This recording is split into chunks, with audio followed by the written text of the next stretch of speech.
Welcome, everybody. My name is Colton from Zimtu Capital. Today, I'm here with Brian Leeners from Homerun Resources. Brian, thanks for coming on. Hi, Colton. Great to see you again. So you released news on the Tatooine Silica project in BC.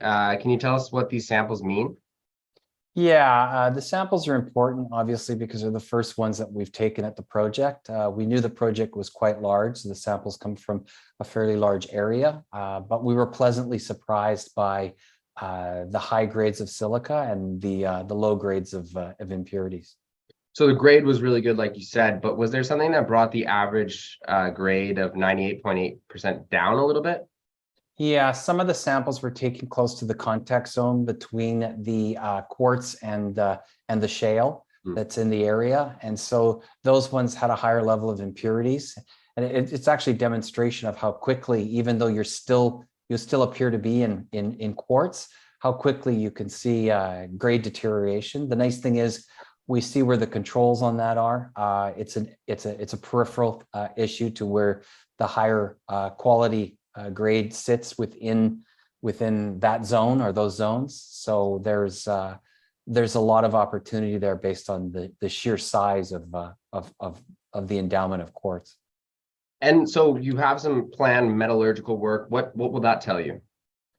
It's pretty standard in quartz. What you're doing is you run through standardized processes. Those standardized processes are designed to remove external and internal impurities.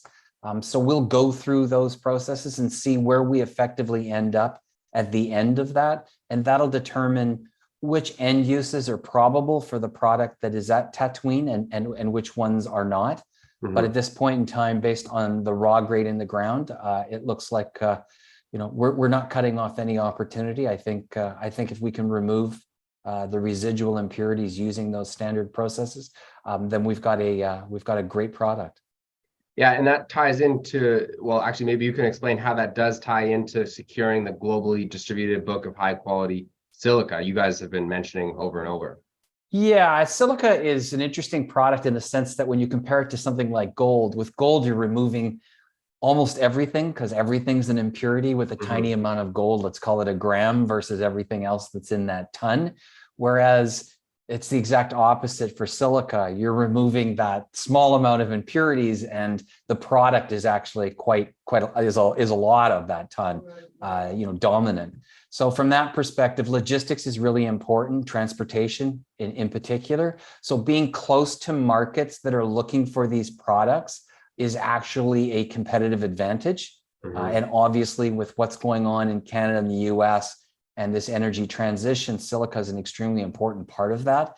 And the demand for high quality silica within, in particular, the US market will continue to increase as it moves through that transition over the next several decades.